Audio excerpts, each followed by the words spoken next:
میں سمجھ نہیں پا رہا تھا کہ آخر اس نے وہ جوتی کیوں کاٹی۔ اس جوتی میں ایسی کیا خاص بات ہے جو میری بیوی اس کو لے کر اتنی پاگل ہے؟ کیا موچی کی بات کا واقعی بیوی سے کوئی تعلق ہے یا پھر میری بیوی مجھ سے کچھ چھپا رہی ہے؟ میرا شک بیوی پر بڑھنے لگا تھا۔ اب میں روز صبح اٹھ کر بیوی کو دیکھتا تھا، وہ روز الگ الگ انداز میں جوتی خراب کر دیتی اور پھر خود ہی ٹھیک کروا لاتی۔ میں نے سوچا کہ آج میں بیوی کا ہر صورت پیچھا کروں گا تاکہ مجھے پتہ چل سکے کہ وہ کیا کرتی پھر رہی ہے۔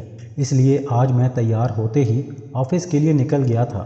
سڑک پر آ کر میں سڑک کے کنارے لگے چھوٹے بڑے درختوں کی چھاؤں میں جا کر کھڑا ہو گیا اور بیوی کا انتظار کرنے لگا۔ تقریباً 20 منٹ بعد ہی وہ مجھے سیاہ چادر میں لپٹی نظر آئی۔ وہ بالکل بوکھلائی ہوئی لگ رہی تھی۔ پھر وہ ایک موچی کے پاس گئی اور جوتا ٹھیک کروا کے گھر چلی گئی۔ اس کے جاتے ہی میں موچی تک آیا اور اس سے اپنی بیوی کے بارے میں پوچھا۔ موچی کی باتوں سے لگا تھا کہ اس نے میری بیوی کو پہلے کبھی نہیں دیکھا، اس لیے میں اٹھا اور اگلا قدم اٹھانے کی تیاری کرنے لگا۔ میں جانتا تھا کہ یہ تھوڑا خطرناک ہو سکتا ہے، کیونکہ اگر میری بیوی کو پتہ چلتا کہ میں اس کی جاسوسی کروا رہا ہوں تو وہ یقیناً کوئی بھی وجہ بنا کر خود ہی واپس چلی جاتی اور شاید وہ مجھے میری اولاد سے بھی نہ ملنے دیتی تھی۔ وہ حاملہ تھی لیکن پھر بھی اپنی حرکتوں سے باز نہ آ رہی تھی۔ میں نے خشک ہوتے گلے کو تر کیا اور اس کی ماں کے گھر آ گیا۔ تھوڑی دیر وہاں بیٹھنے کے بعد میں نے باتوں ہی باتوں میں اپنی بیوی کی بھابھی سے اس کے ماضی کے بارے میں پوچھا، لیکن کچھ بھی حاصل نہ ہو سکا۔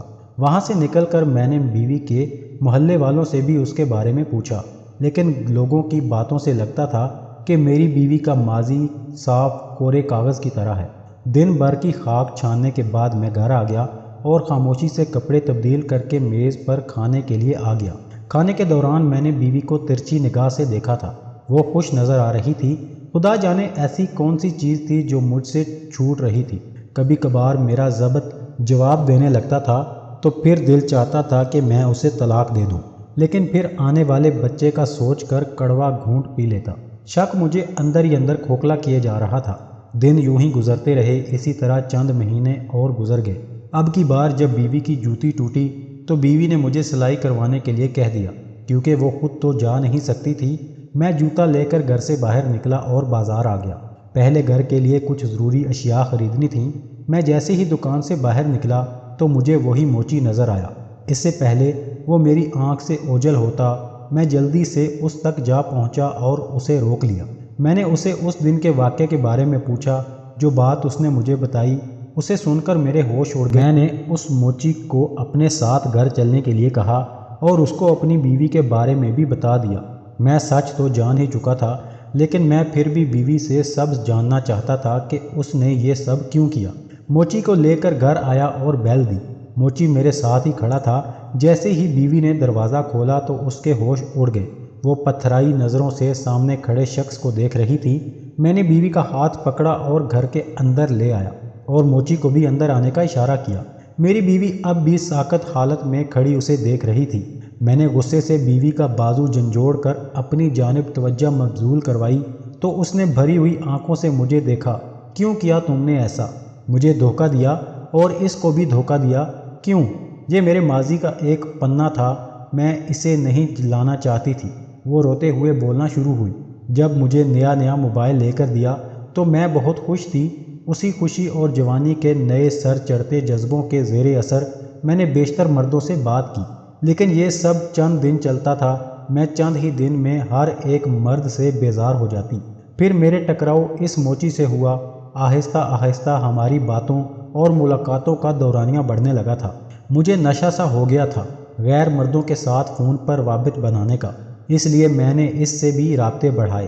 میں جانتی تھی اس کو مجھ سے سچی محبت تھی، لیکن میں نے کسی سے بھی محبت نہیں کی تھی۔ میں صرف وقت گزاری کے لیے باتیں کرتی تھیں۔ اکثر مجھے تحائف دیا کرتا تھا۔ یہ تحفہ، یہ جوتا بھی اسی نے دیا تھا۔ اس جوتے کی خاص بات یہی تھی کہ اس نے اسے خود اپنے ہاتھوں سے اس طریقے سے بنایا تھا کہ اس کا دوسرا پیس بازار سے مل ہی نہ سکتا تھا۔ اسی جوتے کی وجہ سے شاید یہ پہچان گیا تھا۔ جب میں نے محلہ تبدیل کیا تھا تو اپنے مرنے کی جھوٹی خبر اپنے دوست کے ذریعے اس تک پہنچائی تھی، کیونکہ ہمیں اچانک سے شہر چھوڑنا پڑ گیا تھا اور میں نہیں چاہتی تھی کہ یہ میری تلاش کرے اور میرے لیے کوئی مشکل پیدا ہو۔ اس لیے میں نے دوست سے کہا کہ اسے بتا دے کہ میں مر چکی ہوں۔ پھر جب ہم یہاں سے شہر میں رہائش پذیر ہوئے تو آپ کا رشتہ آ گیا۔ ابا کو آپ کا مناسب لگے اس لیے ہماری شادی ہو گئی، لیکن شادی کے بعد بھی وہ جوتا چھوڑنے کو میرا دل نہیں مانا تھا۔ نہ چاہتے ہوئے بھی میں اس کے تحفے کو پسند کرنے لگی تھی، اس لیے میں نے وہ جوتا پھینکنے کی بجائے بار بار استعمال کرنے کا سوچا۔ لیکن پھر جب آپ نے مجھے اس کے کہے الفاظ بتائے تو میں ڈر گئی تھی کہ کہیں آپ کو سچ معلوم نہ ہو جائے، اس لیے میں روز اس کی تلاش میں نکل جاتی تھی تاکہ میں اسے سمجھا سکوں کہ وہ یہاں سے چلا جائے۔ میں سچ کہتی ہوں، میرا اس سے شادی کے بعد سے کوئی واسطہ ہی نہیں، نہ کوئی رابطہ ہے۔ خدا کے لیے مجھے معاف کر دیں۔